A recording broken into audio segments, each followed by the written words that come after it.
Lesson 5. Emulating the people of patience. Examples of the patience of the Prophet sallallahu alaihi wasallam.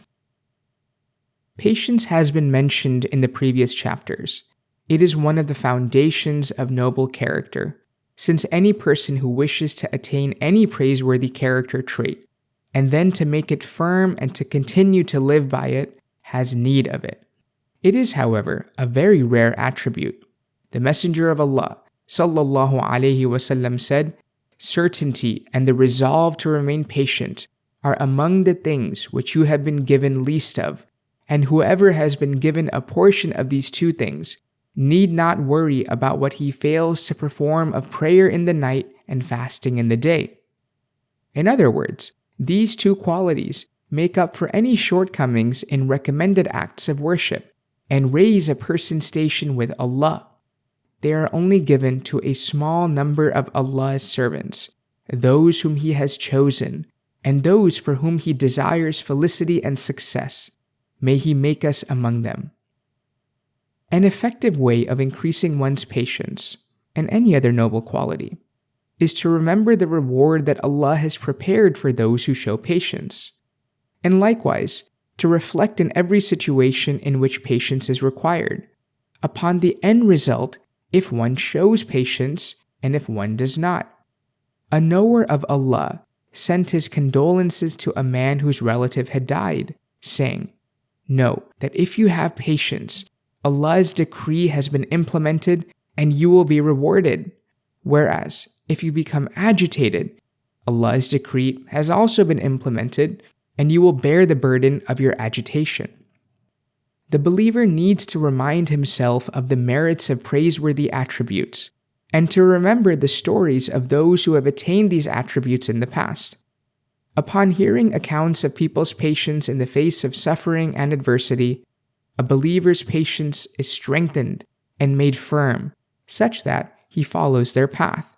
In the Quran, Allah has narrated to us stories of His prophets and pious servants who have shown great patience. The prophetic biography likewise teaches us the patience of the Prophet sallallahu alaihi wasallam, who was a model of patience in his childhood and youth until Allah made him a messenger and a prophet. He displayed the utmost fortitude throughout his life.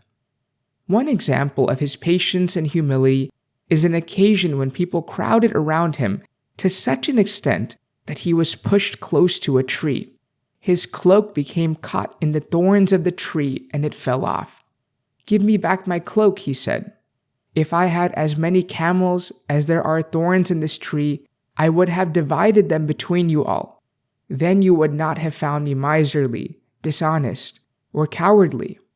The people continued to crowd around him until he turned and said, "May Allah have mercy on my brother Musa. He suffered worse than this and remained patient." Thus, it is said that the best way for the bereaved to find solace is to remember those who have suffered a similar misfortune. This will ease their suffering and help them to be steadfast. At the Battle of Uhud, when the Prophet's forehead was split and his tooth was broken, he cupped the blood in his hand and said, "I fear that if a drop of it fell on the ground, Allah would immediately bring down His punishment upon them." The companions asked him, "Will you not supplicate against them for what they have done?" Instead of doing so, he said, "O Allah, guide my people, because truly they know not."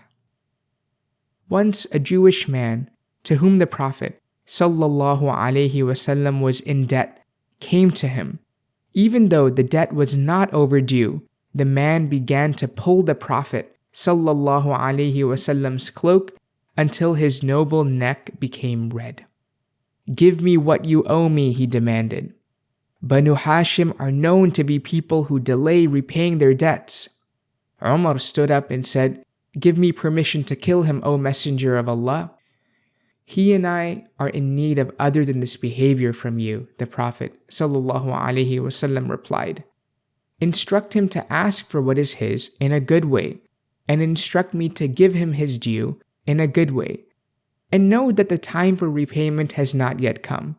There are 3 days left.